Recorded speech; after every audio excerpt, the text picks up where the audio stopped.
I don't want to lose any more of this. We'll just do the quick, hey, good generic time of the internet to everyone listening. This is another episode of the Political Fun Time Happy Hour Deluxe. And it's not just the regular crew this time. It is I, Ty, along with the stalwart producer of essays, Andi. But we are joined, very excitingly, by one Sophie from Mars. How are you doing? Hello, hi. And how was the ride-in from the other planet? Oh, good. I mean, it's fairly instantaneous. We actually have a wormhole that we don't show people unless we think they're worthy to show them whole. I was impressed, but now I'm offended, I think, so... Well, if we get to know each other better, I might, but... Okay. As long as that's on the table. It's always on the table. And boy, are my thrusters tired. Wow! Off to a roaring start. Sophie, before we dive into that, today we're going to be talking a lot about, the religious right, Christian identity, Christian nationalism. It's been a long-running theme, both in this and previous iterations of our show. And I think as a discussion will obviously take us to something that really can't be overemphasized in the threat and the very present danger it presents, and just the prominence of its role in culture and politics broadly. But before we get into all that, I would love to hear more about you. Speaking of getting to know one another better. Who is Sophie? Whoa! And the psychic, that was my question. It's the question on everyone's lips.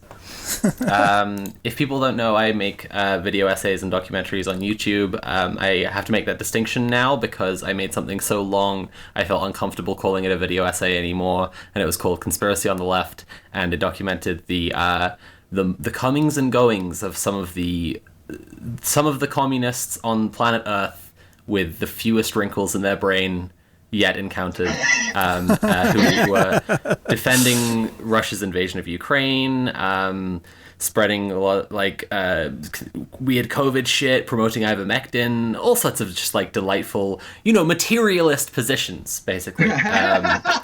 And moreover, it was about how we on the left like to think that we are immune to conspiracies, to misinformation, to motivated reasoning, etc. And we are so painfully not any of those things. Yeah, absolutely, because of course JFK's head just kind of did that. Right, exactly. And it's only applying motivated reasoning that makes us come up with all these nonsense things about Lee Harvey Oswald, and it's no, watch the footage. His Sometimes head just did head that. just explodes. Yeah. It's a well-known fact. So how did you get into doing this on YouTube? How long have you been doing it? What brought you in? What was kind of the motivation for jumping from having these thoughts to... Because I am a proletarian gigastacy, I started my channel when I was on benefits, or you would say welfare. I just... I have a lot of what scientists call autism, and I... would just ramble on at people about my ideas about stuff, and eventually I was I'll just, rather than subjecting my friends to this for an hour at a time, I'm gonna write it down and I'll film it and I'll put it on YouTube, and then if they want to, they can spend an hour of their time like that, and I can listen. We have remarkably similar arcs there. And then, they can tell me about stuff that I don't want to hear about, like how their day is, or how their breakup is going, or how their parent died, and that's all fine, but I've heard but that there I'm are not... more important things! Well, yeah, I will sacrifice telling them about the counter-revolutionary narratives of Bioshock 2, and they can tell me about, unimportant things, like how their boss is sexually harassing them or something, and then, fine. And they can watch my opinions later in their own time if they want to. And people quite enjoyed it, so I carried on doing it for a long time. Like I say about being on benefits, it was very much unpaid and then underpaid for the first 4 years, and recently it's been doing a little bit better, and so I've been able to pay my rent and bills, and so people call me a rich American and say that I am no longer in touch with the working man, which you only have to look at my Grindr inbox to know that I'm very much in touch with the working man. But yeah, done killed Ty. This is gonna be a 14-minute episode that just ends with my death rattle, but I'm not complaining. I'm not complaining at all. I just you got me. Well, I'm I have a tendency toward... Andy actually told me about this. Andy and I have been friends since I was at a very small channel, and we were, and I was info dumping about Egyptology to you. Yeah, and now I have a slightly bigger channel, and we info dump about Egyptology to each other. It's good. But Andy told me about esoteric speech right there. Being like a classic symptom of autism, that like people will start with something that's seemingly completely unconnected and then wind in really slowly, and you get to the central point and you understand what the fuck they were wasting your time with all this time. And I was like, God, that's how I speak all the time. And it still didn't click for like 3 more years that I was autistic. But, I'm mentioning autism because I think it's incredibly relevant to most video essayists' arcs and lives and careers, whether they want to admit it or not. You can hide from the autism, fellow YouTube video essayists, but you can never run away from it. Very nice. Very nice. So apart from esoteric Egyptology that is, both received and relayed, what is your general kind of arena? Do you have like a area of focus? Do you kind of hit anything that scratches, tickles your fancy? I was saying esoteric speech, right? Like winding into a point. Like I was listening. So for example, I was listening to Billy Joel's song "She's Always a Woman," and I was thinking about how this, is a perfect doll anthem. Not only in that it's like describing someone reasserting over and over again that a woman is a woman, but moreover that the perspective that Billy Joel communicates is of a hopeless bottom who is completely in love with this woman who is ruining his life, and he thinks that's fine. And he's basically telling another man who could also be understood as being him, if you make the horrible mistake of complaining about this woman's understandably like batshit behavior even one time, she will leave you and she will be with me, who I don't complain, and that will be your fault. The most she will do is throw shadows at you, but she's always a woman to me. And the thing is, like, normally I would then get to a point which connected into your question, right? And that's how esoteric speech would work. But I don't actually have a point now. I just wanted to tell you about Billy Joel. My general I have kind a whole new excuse for a 14-minute wind-up that I then go, shit. There was something there at one point.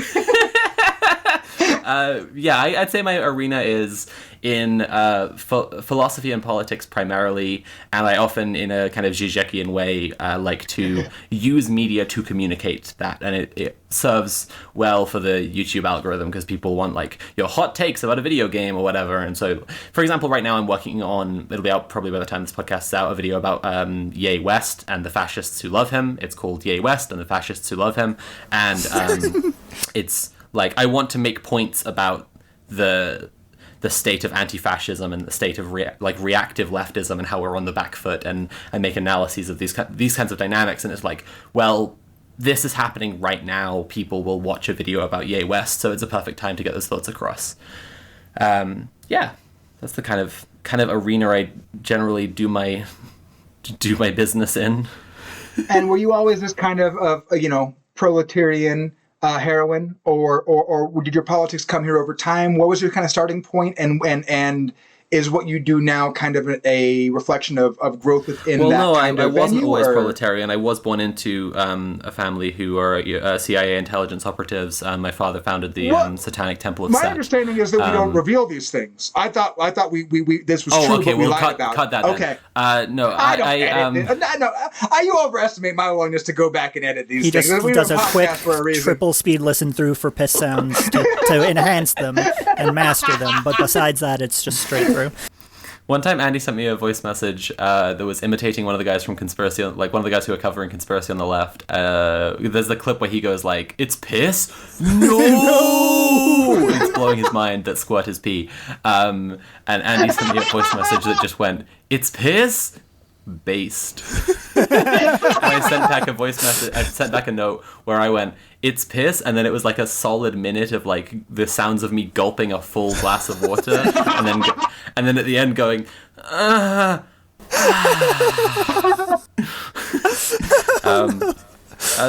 There's a lot of deep lore of like Andy and I sending each other voice notes, which I will protect for both of our dignity to some degree.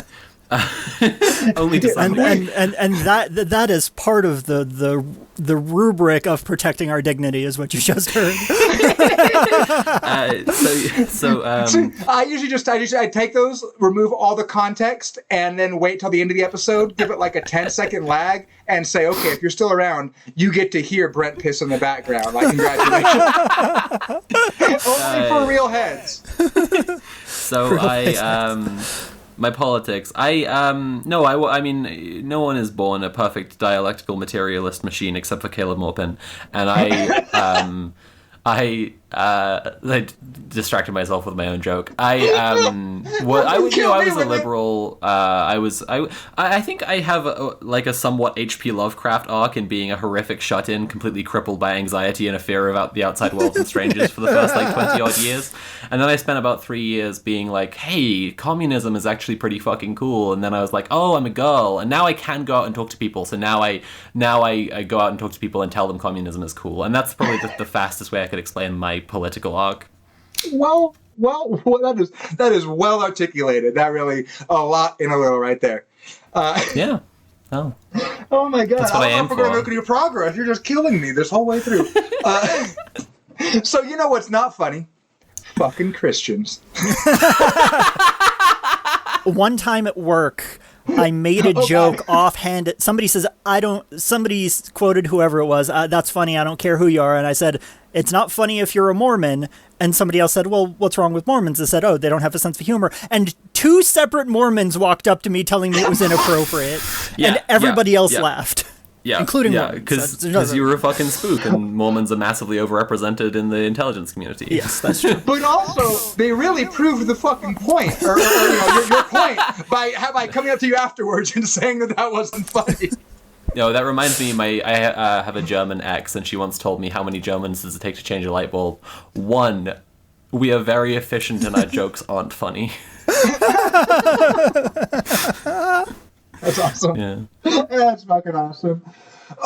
So I think what we're going to kind of try to delve into in the ongoing saga of Andi and Sophie, there is, some focus on within that arena, and that's kind of what prompted this. I think what I would love to do is go a little bit, broader picture, to just whet the appetite of everyone to dive into what you're releasing as soon as it comes out, and B, because I have a feeling that as we tend to do, within our own show, we're going to be coming back to this topic, and I want to do some more, focused deep dives.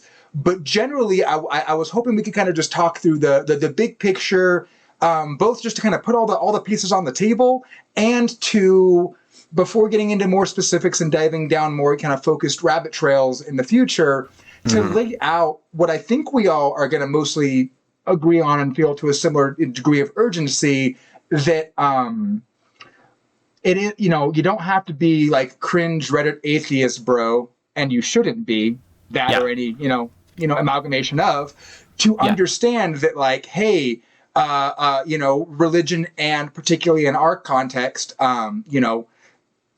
various strains of increasingly prominent Christianity are, A, just real bad, man, just real bad, and B, actually intersect with the parts that we talk about, the rising trends in fascism and intolerance and a lot of things where there's actual danger existing, but often masked by a larger, kind of electoral, it's all fine, I swear to God, it's all fine.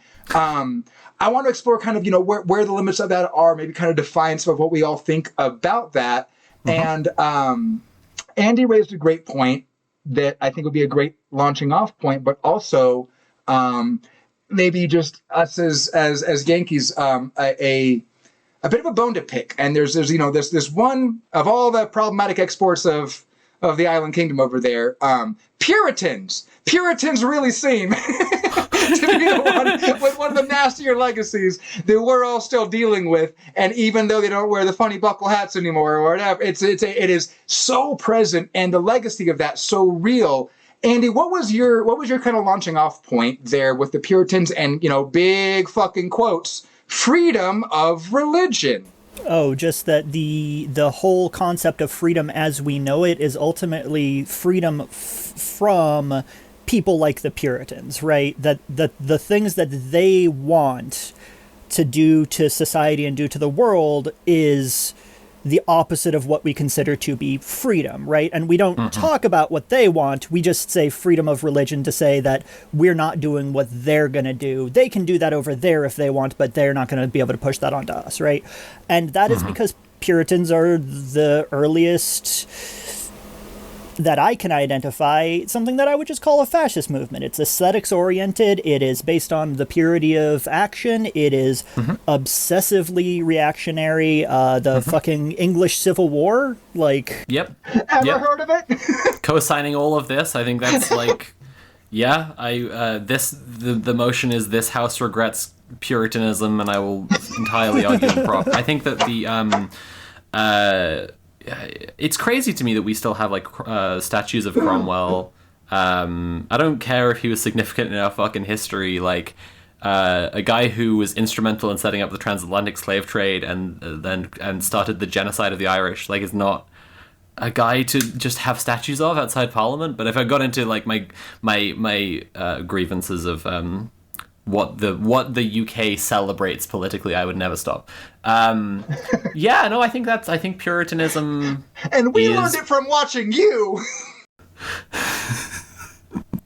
I think that Puritanism is like, I think that's a good analysis, honestly. Like, and as soon as Puritanism emerged, it was encouraging pogroms. It was encouraging like the kind of weaponized surreality that fascists depend on, right? To say like that there is a certain like, there's definitely a philosophical term for this that is evading me right this second, but there's like a almost now this sounds very uneducated on philosophy for me to immediately reference fucking Orwell, but it's very like Big Brother, like to look at stuff right in front of you, and the unity of fascists is in saying like, no, it's not that, it's this. Like, there are 5 lights, and I am sure there are. And if you agree with me that there are, then you can be in our club. And if you try to assert what is patently obvious to everybody else, then you will fucking burn you at the stake. So yeah. Through American history, there have been these things called Great Awakenings. I don't know if you ever had to look into these, but basically, whenever Christianity seems on the downward trend in America, a bunch of wealthy reactionary Christians go and do road shows, go and do guest speakings and etc., and just introduce reactionary ideologies. Only it is the Christian Road Show. It's exactly perfect. And and they go around and they reintroduce reactionary ideology to Christian groups and try to poach or produce new strains of Christianity that haven't been discredited the way that their older strains are. And each time we produce versions of pre-existing ideologies, like Presbyterians already existed, but the kind of Presbyterians that came out of the Second Great Awakening produced a pretty staunch reactionaries, Pentecostals, I think, came to exist in the third Great Awakening. Thank you, the third big roadshow, and closely identified.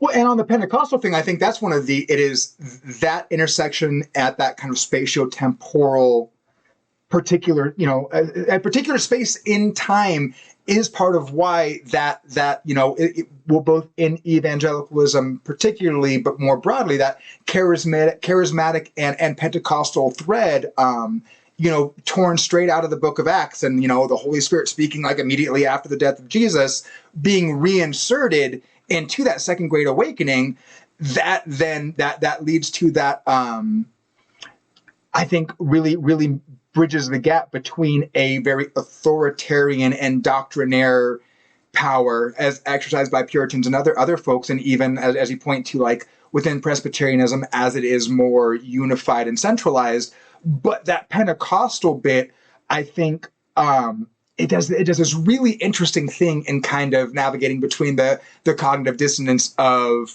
fundamentalism, like the Bible is God's word, entire, complete, unchallengeable, but now I can dance around and feel the mood, and look, I have this new revelation, and it conveniently is that I, as a white person, am superior. Can you see how that works out?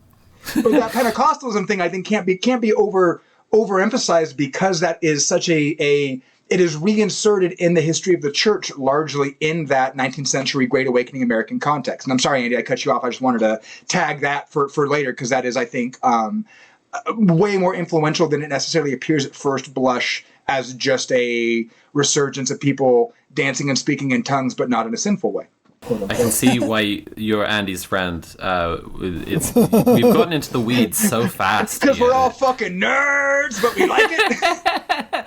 I do want to. I want to back up for a second and touch on something that Ty said earlier, which was like that we're not approaching it from like the staunch anti-theist Reddit bro mentality that like. I think that there is a really important history of reactionary ideas spread through religion, and I think broadly it has to do with the ruling class, but like it is not.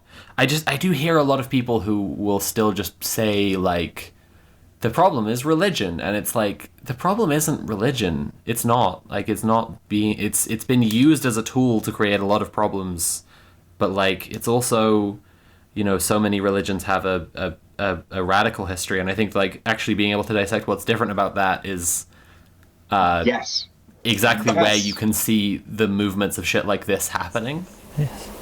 And I just always do want to grabe out to point out that the formation. Here's what we do here. Yeah, the formation of this of religions and the way that people respond to religions is, as John Green puts it, a response to revelation and not a response to necessarily bad information. It is somebody thinking, oh, I know how the world works, I get how the world works, and finding a way to express that information. And so if you're not willing to engage with how they're actually talking and what that talking translates to in your version of the truth, right, then you're not really engaging with their politics, and that's the grading totally, out. That's on King. No, absolutely. I think that's absolutely it. Like, I recently saw some people who've and I've tried to share this around as well because I think it's a discussion we need more on the online left, especially like the left more broadly. I think that people, when you meet people in real life organizing spaces, they're so much less devoted to the abstract idea of and dogmatically towards an ideology, and they're more just like want to get on with the people who are around so they can organize together. But like the online left especially is so full of like staunch anti-theists, and I was sharing around people who are saying like, we should really not be like aggressively anti-religion on the left because so many people's just basic realities are defined by a religious community that they live in, and if you tell them that you think that all religions are bad, then they're not going to want to join your socialist project. And I think that's like exactly it. And then I shared it around, and a whole bunch of people were like responding really thoughtfully and adding really like cool and useful critiques, and loads of people who had something to like well, like loads of people who were agreeing were like leaving like paragraphs and paragraphs of thoughtful and interesting engagement with the topic, and loads of people who were agreeing but they had critiques were doing the same. And then there were just like about as many again comments that just said no. And it's like, cool, man, you're nailing it. You're doing so well. Thank you for showing up to this conversation in good faith. I appreciate all that you brought in. The part of yourself you sacrificed to meet me halfway, really speaks well of your conclusion. But I think that's exactly what you just said, Andy. Like that, you have to speak to something that's in people's moral universe if you want to sway them politically. And for a lot of people, spirituality is a significant part of their moral universe, and you can't actually reach out to them if you don't open the door for that. Like, I'm writing a little bit at the moment. I have a series, if people aren't familiar, called Monster Men, where I talk about why we tell monster stories, what they mean and where they come from. And at the moment I'm doing an episode about ghosts, and more broadly, like, I'm going to touch on hauntology and Marxist hauntology and stuff like this. Nice. But I think that belief in ghosts, belief in aliens, and belief in conspiracy theories are all in a kind of family together that's pseudo-religious. And the motivated reasoning that you can see at play in all of these things, it has to do with wanting the world to be a more interesting place than you can observe with your eyes.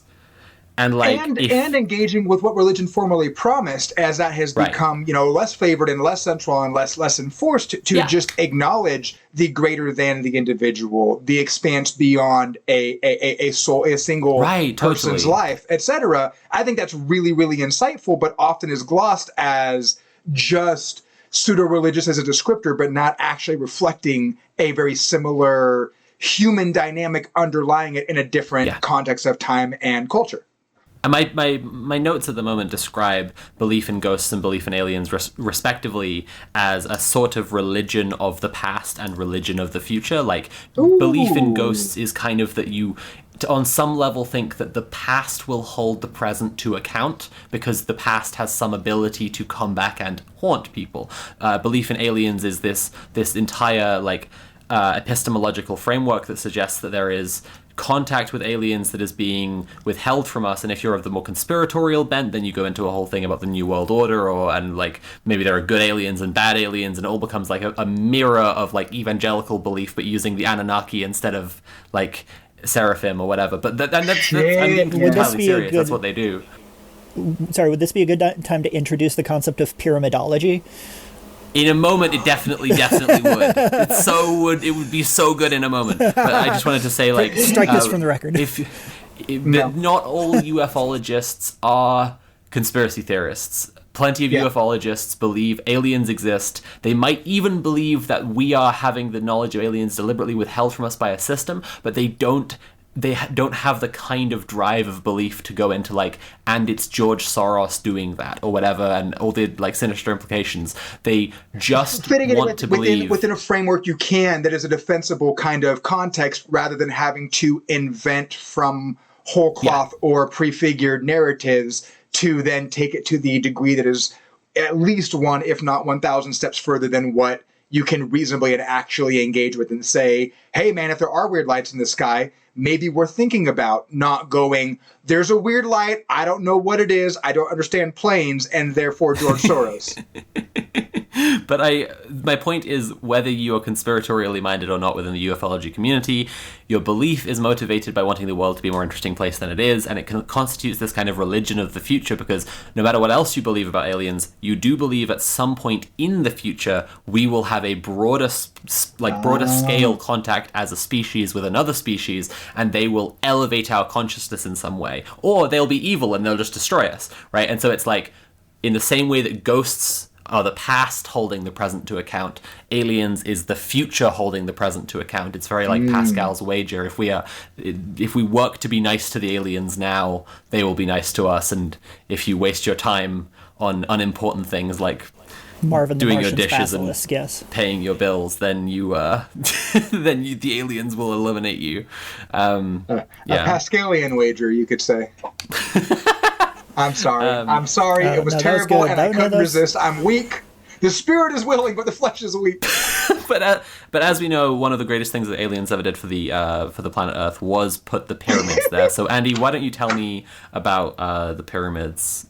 When this shit popped up in that Marcoon thing you sent me, oh my god, it was there was just 19 completely separate strands of my past interests and variously esoteric kind of fields that all came in, and I was like, of course it's about people fucking making things up about the Jews. Of course that's the fucking intersection. I can't recommend getting the vaccine enough, because autism is great, and here's why. You will have interests as a child, like aliens and dinosaurs and the JFK shooting, and then you get to grow up and still have those interests and find out that they're the great lie of Satan is that it's not cool anymore. And that they're like, even the way that you liked them before, they are that, but even more intensely. Like, just the thing you liked about them is even more true than you thought, and there's so much more aliens and pyramids to enjoy. Because they have even more crazy interests than you have managed to maintain, and once you experience that, it's the rest of the world that would say, oh, that's fucking weird. Then you go, okay, well, I'm done with you, I guess, because there's dinosaurs and pyramids to talk about over here. And as a final pitch for autism, stimming it just feels good. It just feels good to stim. But maybe it does because I'm autistic, so it could be that. I've been stimming this whole interview, so Andy, why don't you tell me about the pyramids? Tell us. They got 5 sides made of stone. They do? All 5 of them? Tend to. Tetrahedrons don't, but otherwise you're doing fine, sweetie. Go on. generally built as the tombs for important people near and along the River Nile, but generally all over the planet. And I disagree they were important, but carry on. They were what? I disagree they were important, but go on. To be fair, humans producing a mountain is important. Yes. And did the king do that? No, And when the Great Wall of China was finished that night, where did the Masons go? And in Rome, with its triumphal arches, over whom did the Caesars triumph? Fucking incredible. Good stuff. I have forgotten where I was going. Pyramids. Anyway, so some people don't believe that the people built the pyramids. That they don't think that Masons had the capability of hitting rock in a way that could create a straight line. They don't believe that people could move big rock. They do not believe... cutting-edge 21st century technology. It's only been achieved in our lifetimes. And really, I'm convinced that the only reason that they think that people didn't build the pyramids is because the easiest and most available record to a Christian about the slavery in Egypt is, of course, the Jews being enslaved in Egypt. And, of course, a Christian anti-Semite would be like, well, that didn't happen, of course. So it must have been something else that created these Egyptian wonders that have been left behind. Alternately, it did happen, but that's because the Jews who were enslaved in Egypt were really Britons. And so we took our early intellect. There we go. Well, we'll get there. The amount of fucking cockamamie that can be brought to bear. Just in the service of saying only white people do cool things is fucking like, even when you've seen a lot of it, never ceases to just be a like, really now? Really? We're going on? Really? The audacity of mediocre white men. Dear sweet listeners, if you've heard Ty say the Jews, they were really Britons, and you're confused at this point, take a sip of your favorite beverage, and we'll get there in a minute. It will be okay. I do want to say briefly that the pyramids are really fucking cool, and like there's a lot of engineering stuff to marvel about them, and to say it's like they didn't believe that they could cut stone in a straight line is like it's I'm not defending the beliefs that are about to be laid out in any dimension, but like the I think part of the compelling nature of the narrative for people when they are obsessed with the pyramids and how did they get there is there is so much to learn about how incredible the pyramids are. Like the Great Pyramid at Giza is I can't remember how long it is on a side, but it's big as fuck. You know it's big. You've seen pictures. It's big as fuck. And like from one corner to the opposite diagonal corner, like the height doesn't change more than a few inches. Like they kept an area that size like level. That's fucked. That's incredible. That owns so hard. Pharaoh's obelisks are made of one single piece of quartz. The Egyptians were cool as fuck, actually. The, I think, Hatshepsut's obelisk is 55 feet tall of one solid piece of stone. Like, yeah, that's a lot of feet of stone. Listener, I want you to go walk into your backyard. I want you to look at the brick pavers. They are probably between like 3 and 4 inches by 5 and 6 inches. How many cracks are in those bitches? Like, oh my god! Okay, but the pyramids, they're so special that a lot of people make up really entertaining stories about them, and some of those people are fascists. So,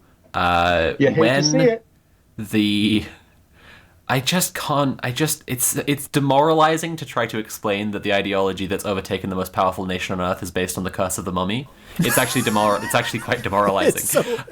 This book is such a slog. It's so appropriate, though. With as stupid as this country is, would anything else make sense? It's so grim that reading it has driven me to tears repeatedly. Just because it's like, oh, of course, fucking Henry Ford was here, like stamping his fucking name on it like a fucking like little piece of propaganda. Like fucking Henry Ford disappointed 4 women here. Like. Graffiti inside the pharaoh's tomb that says that Henry Ford had an orgy with 4 women here and disappointed all of them equally. Good shit. A busted ass Model T with like horse fucking harnesses attached to the front of it and laden in gold. So the pyramids. pyramidology was a big part of the Egyptomanic craze of the 1920s, and there was a Victorian one before that. And people basically started looking at the pyramids and measuring every little bit of them and saying, like, what if they are cosmologically significant? And this is the ancestor of all sorts of ideas that you'll see on Ancient Aliens today about, like, did the aliens put them there or whatever. But it was picked up by a group of people who were desperately trying to prove that the chosen people created by God are the British. That God made the tribes of Judah, and the one tribe of Judah who are really the true chosen people who will make God's kingdom on earth and bring about the war with the Antichrist and win so that all mankind can be saved, are the same people who invented the Wigan kebab. That is the contention, trying to be proved by measuring bits of the pharaoh's tomb, using a unit, by the way, which they made up, which is not quite an inch. It's a pyramid inch. It's nearly an inch, so they call it a pyramid inch.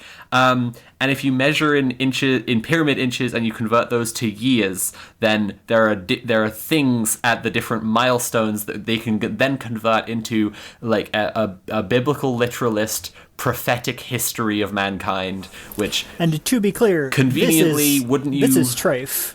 It's against the rules. You're not allowed to do numerology. You're not allowed to interpret the Bible through random numbers. Yeah. You should tell a whole lot of Christians that, Andy. You should really inform them. It's technically witchcraft, which is an abomination to the Lord. You would think. Geez. Extremely devout, extremely conservative Christians doing things that the Bible tells them explicitly not to. I'm shocked. I'm not that shocked. So they were trying to prove that and this is what we're really trying to get around to talking about, is the history of British Israelism, which then became American Israelism, or you would just say the Christian identity movement, which is this narrative that you, the believer, are part of a group of God's chosen people who will bring about the end times. I didn't know until I read the book that we're reading, which is a very good book by a very smart man, Religion and the Racist Right by Michael Barkun, that the rapture was purely an evangelical concept. I didn't know that, like, the Christian identity movement had brought out, like, this concept of the rapture. I have read the Bible. I knew that it wasn't in there, but I thought that it was kind of an older interpretation of the Bible that was around, that the rapture would happen, and that I knew that evangelicals were kind of nuts about it, but it made me mad. I'll be real, like, I was just like, oh, cool, so that was just always bullshit, which is a silly thing to say about, like, a biblical prophecy, because, like, of course it is, of course it's bullshit, but it is bullshit for a biblical prophecy. Like that is really what escalates it to the appropriate level of what the fuck. It's like your friend is trying to subject you to a scam, and you know it's a scam, and you know it's a scam the whole time, and you're like only going through with the stages of it so you can see how bad the payoff is, and, like, so that you can afterwards talk to your friend and be like, I knew that was a scam, please stop trying to scam me. And then, like, it becomes really clear near the end that they invented this scam. And that everything you've been subjected to is only them. They didn't get it from anywhere else. They're not in, like, a pyramid scheme. Willful deceit is their will to not realize that they are being deceptive. Yeah. And you're just like, fuck off, man. The rapture? No. This is no longer forgivable, even in the most generous fucking conception of it. Well, and that is such a huge development in Christian theology, because it isn't explicitly an evangelical emphasis, but I grew up deep in a, man, really that intersection of just being a normal American Christian and some of the craziest normal American Christian. Yeah, there's some big square quotes. When you and Brent talk about the kinds of stuff that, like, the kinds of people you knew in the circles that you were around when you were growing up, to me, those people were the crazy far right, like fringe Christians who are constantly trying to like convert people, constantly talking about, like, like Jesus all the time, just absolute like weird shit. Literally evangelical. Like there is, part of the eschatology is that every man should know the name of Christ, yada yada yada. That need to spread it, and that is what takes, obviously Christianity is a a universalizing religion. It doesn't allow room for other beliefs. It is a singular truth, etc. But and that obviously implies a certain degree of, well, then your responsibility, the burden on you is to spread this word, and everything along those lines. But the evangelical bent truly is a modern resurgence, more separated than ever from the historical roots, but because of that much more turned up to fucking 11. That idea of the rapture, when I was coming up, because like I said, I was a deeply religious kid. I made it about halfway to seminary, did a year at the Bible Institute of Los Angeles, did a couple years of online schooling through Liberty University, and would very much was not in the Southern Baptist Conference, was not in some of these, but those things were adjacent enough. And what has struck me, especially in kind of prepping for this episode, looking through, I spent more time listening to Christian media in the last week than I have in years. You're welcome. Right? Hearing it articulated from the inside and trying to get my head around, because one of the things that I wouldn't say I've struggled with, but that has been a block in my understanding is seeing, especially in the political arena, what we see and what is undeniable, and what is, whether it is reflective of the larger body of Christ in America or just the fucking loud ones we only hear from. And people I know is, on one side, it is, yes, a lot of these ideas are present, but Andy, to your point, it's those were, that kind of rabid evangelicalism was absolutely informing the broader context, but our experience of it not only was metered by being within it and then being no, those Pentecostals what still speak in tongues, they're the real crazy ones. Revelation stopped 1970 years ago, kind of thing. But there's, I see so many and such a wide swath of people who, and this is exculpatory to a widely divergent degrees, but people who just, because of the cultural context, because of what they've grown up knowing, because of what is available to them to explain that sense of one in the world to be broader, more interesting, more expansive, more eternal, less transitory, will sign on to. There is an immense pressure to make what is the quote-unquote non-denominational, which is kind of the evangelical buzzword. A lot of people will catch themselves in this oh, well, we're not Lutherans, we're not Episcopalians, we're not Presbyterians. My folks came from kind of alternately a charismatic Assembly of God, maybe a little more Baptist on one side, and a slightly Catholic influence, but more Presbyterian, which is kind of the Catholicism of, Protestantism as far as the structures and the performances and how that is enacted and everything.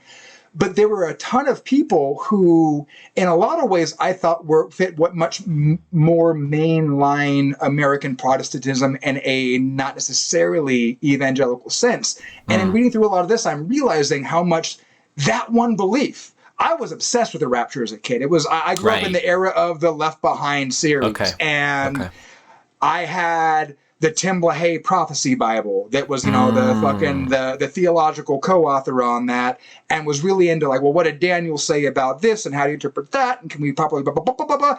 And as a fucking preteen, was really into I loved fucking with people, because from a biblical perspective, you can debate that the rapture occurs before the tribulation, at the midpoint of that 7-year period, or after the tribulation, with really pretty fucking equal backing. They're all equally exactly. But you can, if you're going to accept that this one justifies that, then by the same standard, you can find another passage that will justify this or the other. And for the longest time, I thought one of the biggest issues, especially in a political arena, was just that. The pre-millenarianism, the premillennial perspective that the perfect rule of God on earth for 1,000 years, that is kind of the teleological end of this entire, in their mind, 6,000-year story. occurs there. Jesus comes back, brings the believers to heaven. That is the rapture. There is 7 years of a tribulation, all these trials, various seals and bowls, and fucking asteroid and blood and plagues and all of this. Right. And then at the end of it, that is capped off and realized by the beginning of the millennium. And one of the groups that we've been talking about is the Chalcedon Foundation, which is in my neck of the fucking foothills up here. Oh, man. After January 6th, let me tell you, I drove by that fucking place on January 7th, and the number of fucking trucks with American flags and truck nuts in the parking lot for a what do we do now meeting was terrifying. Good. Yeah, and I mean, it's it's like diving into even what they put out and how they kind of explain themselves and what they believe. That is I thought the big problem was like, well, we can't deal with climate change if everyone thinks that Jesus is going to come back before it gets too bad, that God made it too good for mere mortals to fuck up. Then, that there's a built-in both protection and fix before it ever crosses a certain line. Like, that was the problem. Now I look at like this kind of the Reconstructionism, which fits more, which is a pretty minoritarian subset of Christian identity at large, but has an outsized influence in a lot of those ideas bleeding in, even when it isn't theologically consistent with it. It is even more terrifying when you have these people believe they have to bring the kingdom of God through the articulation and enforcement of God's laws, because until that happens, the millennium can't start. And the rapture and the reuniting of the body of Christ with, in heaven can't happen until after that 1,000 years of perfect rule on earth. And it is holy shit, you flip that and it actually is even scarier, because you don't have the option of saying, I'm in the world, but not of it. There are things of man and things of God, which to me, if you were reading the New Testament in good faith, is much more. If you were reading applicable. The New Testament in good faith, you'd go around stabbing Romans. Socialist. What?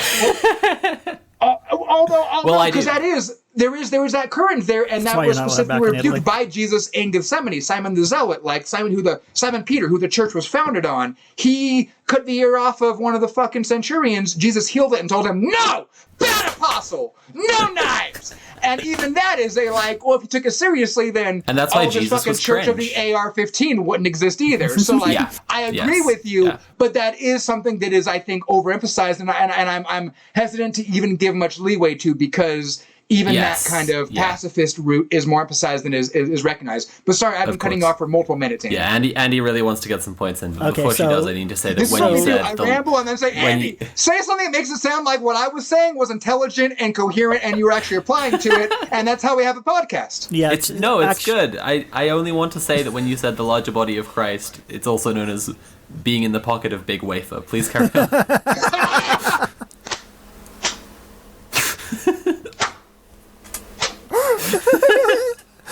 Okay, sorry. Body of Christ, and also with your body. So the difference between Christian identity, Christian dominionism, and Christian Reconstruction. We should really nail that down before we get too deep into here. More than 50 minutes. Because the further I dive in, the more I'm going it's all the same and none of it overlaps. Because everyone is a perfect individual subject of capitalism in Christ. This will actually be really good because I can segue into the second point I wanted to make as well. So Christian identity is the furthest right one. It's the one where you're so disconnected from reality that your real world politics start sounding like Nazi politics, because your Christian beliefs have led you to accept real-world social relationships which are Nazi adjacent, right? You believe that Jews are literally the children of Satan, right? Yes. Satan. Bingo. And Satan. So then the next one back is Christian dominionism, where they just want to control the nation. That is their goal, right? They want to institute Christian practices, what they view as Christian. They want to control it, and that is a political orientation. Go ahead. Can still get extremely Nazi, as we see with Yay West right now, because they are effectively proposing things indistinguishable from the Nuremberg laws about how Jews shouldn't be in a managerial position over any Christians. Well, right? That's still he does push Christian identity, right? Black Hebrew Israelism. Absolutely. Absolutely. I'm saying Ye is a worthwhile person to look at for probably all three. But yeah, go on. Sorry. And then Reconstructionism, I would argue, is the next step back. I love that Ty missed this. It's so good. Well, the thing was, I was trying to make it where we could effortlessly gloss over the fact that as always I had to pee and interrupt the middle of the podcast. I was going to come in graciously and hear the cats. Sorry. Yes, Christian identity is furthest right, then Dominionism, and then Reconstructionism is still a far right belief system that is about changing like the practical politics of the country in a more far right way, but. Yeah. The actual thing that Reconstructionism does, that the concept of the rapture does, is, how does the actual psychology and behavior of the average Christian work? And that is that you go to the place where you get your community dose from, right? And you get your community from there. Huge. It helps you through hardship. It helps you through grief. And also, if everything's going to end soon, then knowing that there is an end date, that you can see the light at the end of the tunnel, it makes anything, no matter how hard, bearable. Yeah. So this horrible system that is constantly fucking you over, it's bearable because you know there's going to be an end soon. And so what do we do in our free time now? Well, we don't worry about making things better for now. We worry about making things better after the big change. And so you're prepping for the rapture instead of actually being like, hey, how do we make life better now? Hence how we're going to introduce the essay with the Noah thing. Yeah. Well, hence how we're going to introduce the essay with the Noah thing. But Ty was talking about bringing the rapture about, and so I have a couple probably have three things to say. One is, like, you were talking about the about bringing the rapture about.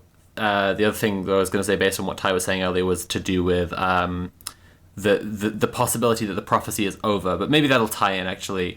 So I'll start with point 2, because actually points 1 and 3 are more related to each other. Point 2 was going to be that the Browning X50 is a wonderful knife in many ways. It does have like a lot of features baked in. You'll see there's like a wire cutter or a seatbelt cutter, which is pretty cool, and there's a flathead screwdriver and icebreaker on the end. This particular one has a wood and carbon fiber handle that they've laser cut the Browning logo into, which is really lovely. But it's just not as fun in the hand. Like, it just doesn't flick around the way that the 364 does, because that one, it's a combat blade, so it is for being more easily maneuvered to different positions for fighting. But if you want a lot of features in one knife very quickly, the X50, I can't recommend it strongly enough. It's curved. It's a survival knife. It's been designed with like skinning animals, getting tree bark off, getting stones out of shoes, all these amazing things you can do with it. And it's got a little grip on the blade there. Shoes? For putting we use knives in wildly divergent ways. My God. But yeah, so points 1 and 3, bringing about the rapture. This is like really crucial to, I think, what we're trying to talk about, because like when they decided that they were having a conversation about biblical prophecy, some of it was academic and some of it was like, the prophecy is coming true and we can prove it by doing all this numerology bullshit and all this pyramidology. And some of it was like, if we can figure out the date it's going to happen, we can be ready. And then that one effectively won out, even though in some senses explicitly anti-biblical position to take. Absolutely. You cannot be a Christian because it says even Jesus, only the Father knows the time and the hour. Even Ty, Jesus, I'm agreeing with you. I'm agreeing with you. Oh no, this is him happy. This is him happy. Don't worry about it. We're Americans. We can figure this out. Fuck yourselves, my God. In many senses, the argument ended with like both sides becoming moot, but in a probably bigger sense, the latter side kind of won because it became, rather than do we just see when things are going to happen, or do we see when things are going to happen to prepare for them, it became a conversation about whether prophecy could still be fulfilled, or whether prophecy, as you mentioned earlier, has already been fulfilled and prophecies have stopped coming true. Like, has Revelation ended? And the question of whether Revelation has ended seems, again, very academic and dry, but it's not, because it's the question about... The question! It's the question... Sorry, it was the way... the listener can't see the way that Ty shook his head, like, so excitedly, but like, when I said it's not an academic question, and it's not, it's actually about, it's a question of whether it will happen and we should get ready for it, Or if it's stopped happening, it's because the powers of evil in the world, the children of Satan, read the Jews, all of the conspiracy, all of the cabal, all of the forces behind the scenes, the Antichrist who exists currently, who, if you're in the earlier stages of the Christian identity movement, it's like Napoleon III. If you're in the Christian identity movement today, it's Klaus Schwab or whatever, right? Like, they keep on swapping out characters. All of these forces are too powerful and actually equal God's power, which again is a blasphemous belief. And so because of that, we are at a historic standstill, and without intervention, the forces of evil will win. And the only logical conclusion from there is that you have to make God's kingdom on earth now. And so this is how the question of whether the rapture will happen or not without intervention actually is a really scary fascist question, because they believe, like you were saying, like you need the 1,000 years of perfect rule according to what the Bible says. You in might order call it for the Christ-Reich. You know what? You might do that. Your canon suggests a joke, but your statement suggests absolute truth. I'm confused, Andy. I don't understand the difference. I just say things Socialist, that my brain anti-fascist- produces and people laugh. It's Socialist anti-fascist researchers are in the terrible position of like having much clearer and better ideas for how to brand fascist ideas than fascists do. And if we say them too much, they'll just adopt them, and then it'll be Christreich, a term first coined by Andy Richter on podcast. It was supposed to be fun time. Yeah, no, going into this whole topic, like despite the amount that Sophie's having like falling out of my chair rolling, like it definitely is there are, usually it's like, sometimes we have like scare quote around the fun time part of our podcast. Right. Today it's like there's 4 quotes on either side of it going like fun in a very specific and intentional but contingent kind of way. How good are you at laughing at your own mortality? If you have the kind of brainworms, if you have your autism set to exactly 504.27 KYLM in the morning, then you will have a fun time hearing about this. Otherwise, it's just scary as fuck. As with most of our show, it's what else are we going to do? Not laugh? Because if we didn't laugh, it still is going to be just as shitty. But we're going to just steal the joy out of the jaws of everything that seems like it is eating all of the potential joy remaining for anybody in the world. Okay. No, I feel like we're just on the other side of grief, right? That's just the whole thing. We've been angry at it. We're occasionally angry at it. We've been depressed at it. We're occasionally depressed at it. We've been bargaining with it. We do occasionally bargain with it. We no longer ever deny it, right? We know how bad it is, and we always accept how bad it is. But certainly we are. I think there's a lot of denial still in the wider, and that's why we can make the jokes about it, because we accept it. Well, and I think that's maybe the next kind of arena to dive into, because I do think that there's a very, interesting, I would say only euphemistically. It's not fucking interesting, but it's a puzzle. There is this obstacle. Much like the pyramid. I'm only saying, just like the Pyramid of Giza, here we also have a puzzle, and if we create our own unit of measurement, we can make it say whatever we want. If we can solve the Millennium Puzzle, we can use the Pharaoh's Spirit to defeat Elon Musk at Yu-Gi-Oh! And save the world.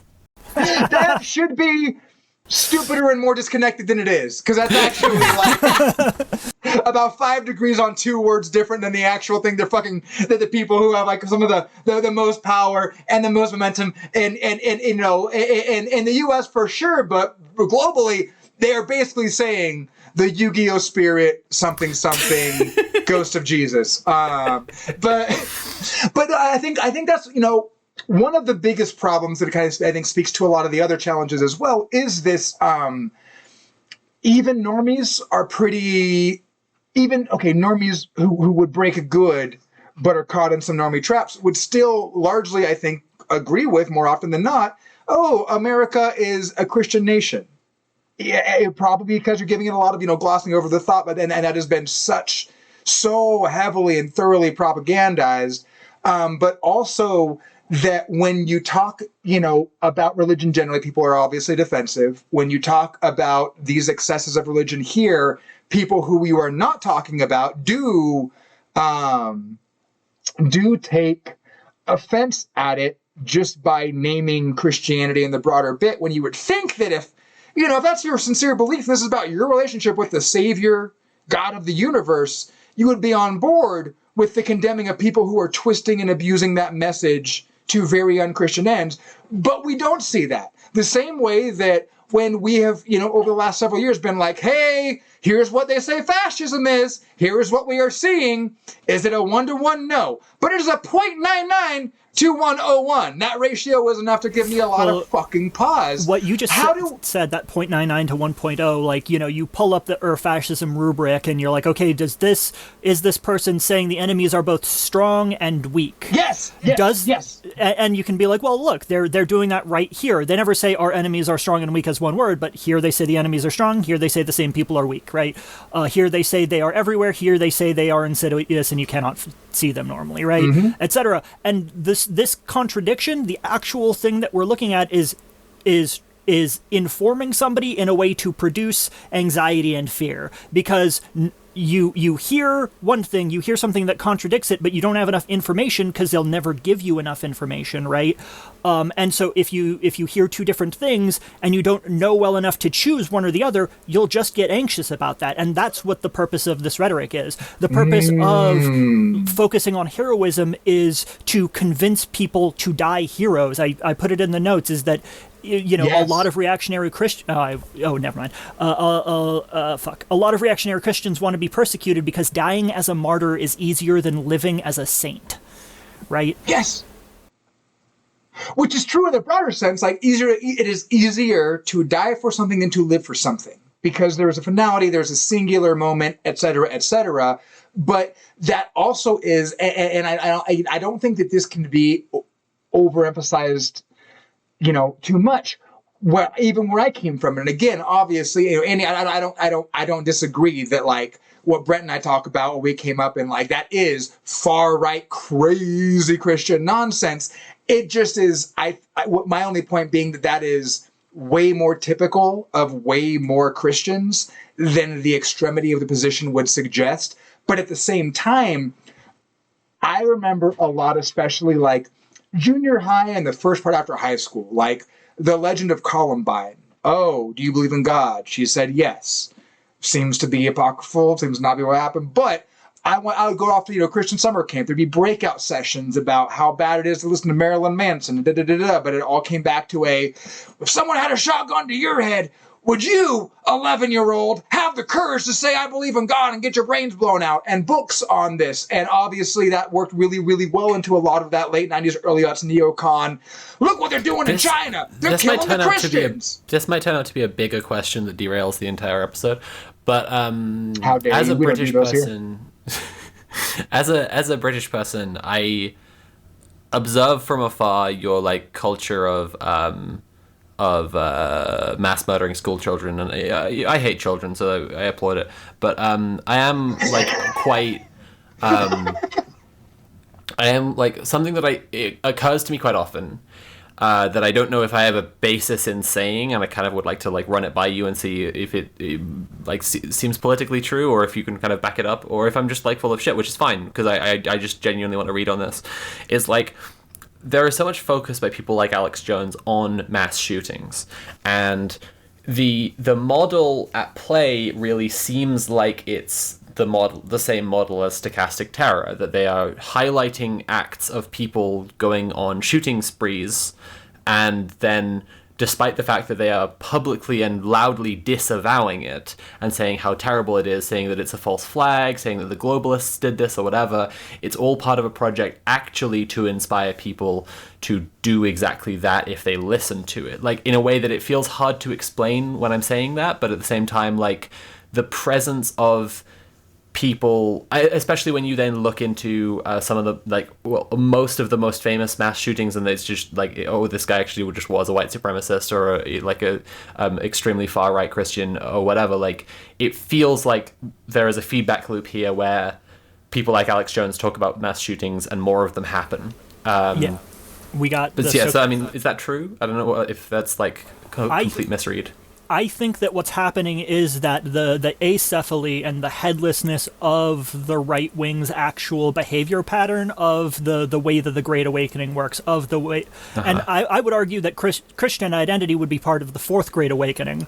That would have happened in the 1920s and 30s, right? And then there would be a fifth Great Awakening now with prosperity gospel and everything else, right?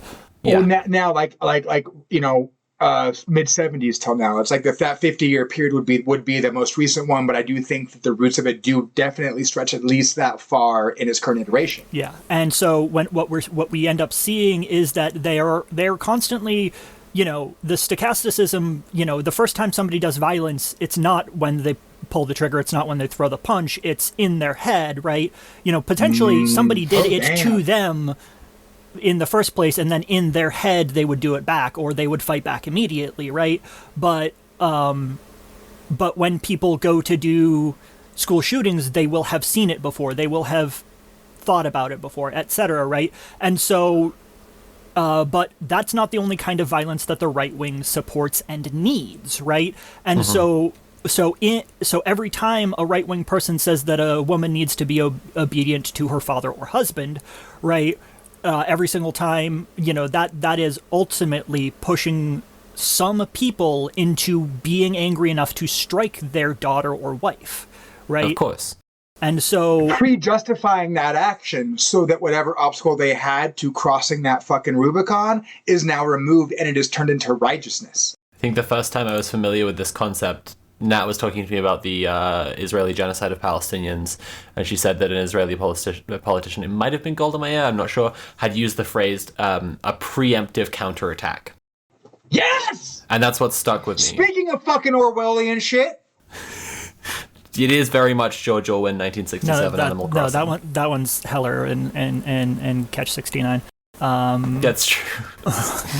The Catch 420 was that rather than flying any missions, Yossarian would just get completely baked. But the thing is, if you only smoking enough weed would make you want to fly the plane, so you have to fly the plane anyway. One person says man should be dominant over women. One person says women should be obedient to men. One person says that if a woman talks back, you can hit her. One person is literally Sean Connery saying that if you give the woman a last word and she takes it, that's fine. But if she goes beyond that, then you can hit her.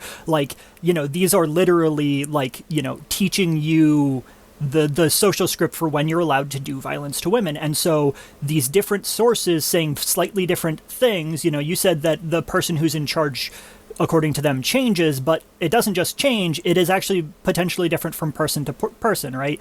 With the Lee Harvey Oswald conspiracism, some people, say that it was him. Some people say that there was a second shooter, or that he wasn't the shooter at all, or some people say entirely that, familiar. etc. The study that says that people who are more likely to believe Princess Diana was murdered are also more likely to believe she is still alive. Conspiratorial belief and motivated reasoning can contradict itself just fine because it's the emotional narrative underneath that needs defending. But so it's not so much the idea that although Alex Jones is saying it's terrible these kids have died, that would rule out that he is also inspiring them. It's that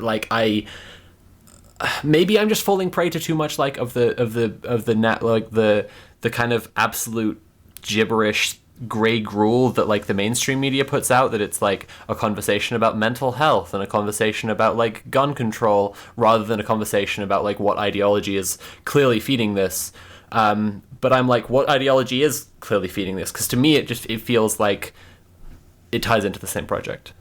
Well, no, I think that you're pointing at something that is absolutely accurate, and I think that part of this, the ability of this ideology to, I don't know if anything more synonymous with Christianity or particularly Protestantism as the concept of schisms and more denominations and a more pure truth, and to a point that Andy kind of brought up about the kind of Presbyterian angle, this fixation on certain authority figures, yada, yada, yada. But when it comes to the Alex Jones mass shooting and the stochastic terror element of that, I think what's operative, and this is not a super satisfying answer. I think there's got to be, I think that there is definitely a better answer than this, but I think at least this much is true. And I think that is that much like the concept of like, indulgences or similar offers made to crusaders. Hey, you're poor, you can't afford an indulgence. Go kill some, fucking infidels in defense of the Holy Land, and your sins will be forgiven. Remember, they loaned them the money so that they could be not just morally obligated to pay back a moral debt and get the money in the first place. They financially, legally obligated them to. It speaks to the persistence of that material influence on that, which I think is obviously much more masked and much more diffuse. Say the line, Andy. Tell them to read the book, Andy. Go on. Go read the first 5,000 years by Again, this is what we do here. I say, having read the first half of it 5 times and never actually made it all the way through because I'm always like, I need to go back and I missed it. Anyway, no. You have to go all the way through each time. You don't go back. You just repeat the whole thing. You got to ride the whole Jeremy Bearimy. Otherwise, you never get to the middle, so you don't see where he's going, so you can't actually track what the cycle is. And then you have to watch it a second time. And then a third time for comprehension, a fourth time for fun, a fifth time because you're showing it to your family, obviously. Again, so this is what we do here, repeatedly and constantly. I already knew someone who had Mark Fisher as their PhD supervisor until they had to get a new PhD supervisor. For some reason. And then I met someone who had applied to be on a course that he was going to teach, and then he died. But then the other day I met someone who was going to be on a course taught by David Graeber, and then the pandemic hit, and it was delayed by 2 years, and then he died. It was just like, fuck. Like, if you were lined up to get the Grabe directly. Imagine that. Imagine a direct conduit to just the Grabe. Grabe right in your mouth. I can't have it. 11 out of 10 times, I would take it. It's like the man from Helmdall.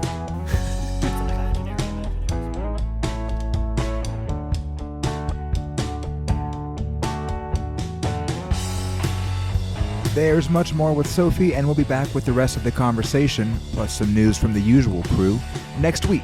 Till then, you can find Sophie on Twitter at Sophie_FRM_Mars, Andy at pamphlet_TYR, and the show at PFTHHD.